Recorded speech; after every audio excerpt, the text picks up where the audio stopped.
ये है बलूचिस्तान, पाकिस्तान का सबसे बड़ा प्रोविंस। यहाँ ना तो लोगों के पास खाने के लिए कोई फूड है और ना ही कोई अच्छा निज़ाम। ना इन लोगों के पास घर हैं ना इलेक्ट्रिसिटी, बल्कि बलोच लोगों को तो बेसिक फैसिलिटी से भी हमेशा मरहूम रखा गया। लेकिन अब जाकर बलूचिस्तान के लिए एक उम्मीद की किरण जागी है, क्योंकि एक ऐसे प्रोजेक्ट पर काम शुरू हो गया है जो कि बलूचिस्तान को हमेशा के लिए चेंज करके रख देगा। और ये प्रोजेक्ट है कच्ची कैनाल। इसके तहत 500 किलोमीटर की एक आर्टिफिशियल रिवर बनाई जाएगी, जिसकी वजह से 10 लाख लोगों को फ़ायदा पहुंचेगा। लोगों को जॉब्स मिलेंगी, एग्रीकल्चर सेक्टर बहुत हद तक बेहतर हो जाएगा। कॉटन, गंदम, टमाटर, प्याज और ग्रीन चिलीज़ जो कि पानी ना होने की वजह से इनकी प्रोडक्शन नहीं हो पा रही थी, वो इस कच्ची कैनाल प्रोजेक्ट की वजह से बेहतर हो जाएंगी। लोग अच्छी इनकम जनरेट कर पाएंगे। बलूचिस्तान जो कि पाकिस्तानी लैंड मास का 43% हिस्से को कवर करता है, इस प्रोविंस में मिनरल रिसोर्सेज की कभी कोई कमी नहीं रही, लेकिन किसी भी गवर्नमेंट ने इस पर कभी ध्यान नहीं दिया। सुई जैसा एरिया जो 1952 से पूरे पाकिस्तान को गैस सप्लाई कर रहा है, वहाँ रहने की कंडीशन बेहतर हो जाएंगी। लोगों को रोजगार मिलेगा इस कैनाल प्रोजेक्ट की वजह से। कच्ची कैनाल की वजह से 72,000 एकड़ के एरिया को सैराब किया जाएगा। दोस्तों, अगर आप भी कभी बलूचिस्तान जाएं तो आपको भी वहाँ पर बंजर ज़मीन और खुश्क साली ही नज़र आएगी, स्पेशली कच्ची के रीजन में, जहां कई सालों से लोगों को पानी की किल्लत का सामना है। 2002 में जनरल परवेज़ मुशर्रफ के दौर में इस प्रोजेक्ट पर काम शुरू किया गया, जो कि 2007 तक कंप्लीट हो जाना था, लेकिन ये कंप्लीट ना हो सका। इस प्रोजेक्ट के तहत इंडस रिवर के तोंसा बराज से कैनाल की शुरुआत की जाएगी, जो कि कच्ची के रीजन तक चलेगी। यहाँ जब से ये कच्ची कैनाल आया, लोगों का माइंड चेंज हुआ है, बहुत यहाँ आबादी हो रहा है, खुशहाली। इससे पहले यहाँ बारिशों का इंतज़ार किया करते थे। हमारे वालिद दादा बताते हैं, साल 2 साल 4 साल भी बारिश नहीं हुआ करता। जानवरों के लिए कोई चरागाह नहीं था और पीने के लिए कोई पानी नहीं था। बहुत दूर दूर तक ऊँटों या गधों से पानी लाया जाता था। फिर 3 फेजेज में इस प्रोजेक्ट को डिवाइड किया गया है।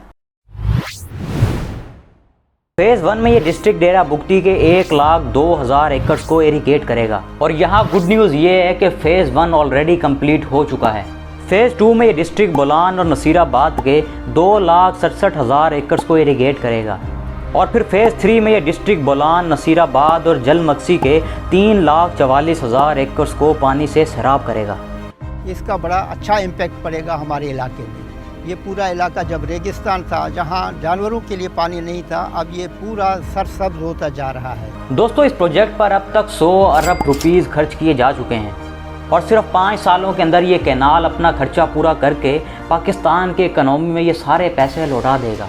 500 किलोमीटर की इस कैनाल में से 363 किलोमीटर की कैनाल ऑलरेडी कंप्लीट हो चुकी है। फेज़ 2 के अंदर इसी कैनाल को मज़ीद 60 किलोमीटर बढ़ाया जाएगा और फिर फेज़ 3 के अंदर 40 किलोमीटर इसमें ऐड करके और बढ़ा दिया जाएगा, यानी 100 किलोमीटर मेन इस कैनाल ने आगे ऐड ऑन होना है। इसके अलावा तकरीबन 1400 किलोमीटर की इसमें से खाले और ब्रांचेस भी निकाली जाएंगी और इन ब्रांचेस के जरिए 7,13,000 एकड़ के खुशसाली एरिया को पानी से सैराब किया जाएगा।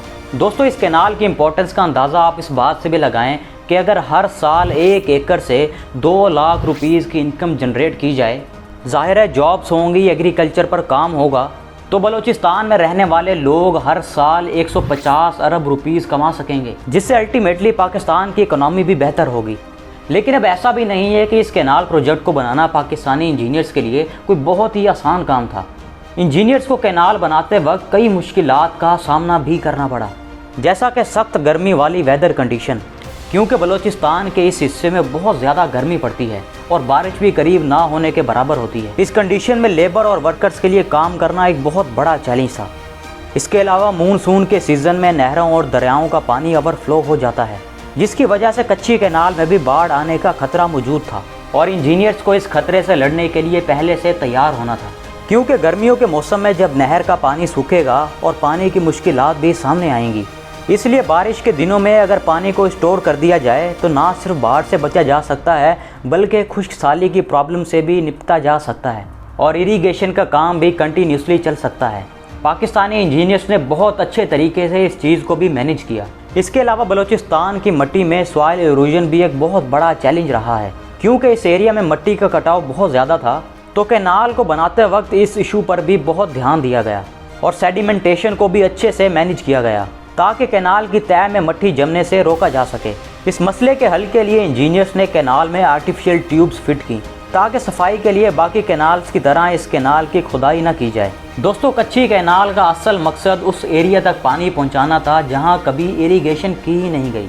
ऐसे में लंबे अरसे तक ड्राउट की वजह से ज़मीन में कई तरह के चैलेंजेस भी आए, जिसकी वजह से इस ज़मीन पर कोई चीज़ उगाना किसान के लिए एक बहुत बड़ा चैलेंज है। इसीलिए दोस्तों, पाकिस्तान की तरफ से किसानों को एक्सपर्टीज़ भी दी जा रही हैं। तो दोस्तों, ये कहना बिल्कुल भी गलत ना होगा कि ये प्रोजेक्ट बलूचिस्तान के लिए गेम चेंजर साबित हो सकता है। ऑब्वियसली जब ये कंप्लीट होगा, क्योंकि अभी तक कोई डेट अनाउंस नहीं हुई कि कब फेज़ 3 भी मुकम्मल तौर पर कंप्लीट हो जाएगा। उम्मीद है कि जल्द से जल्द इस प्रोजेक्ट को कंप्लीट किया जाए ताकि हम भी बलूचिस्तान को आगे बढ़ता हुआ देख सकें। वीडियो पसंद आई हो तो चैनल को सब्सक्राइब और मुझे कमेंट्स में ज़रूर बताइएगा।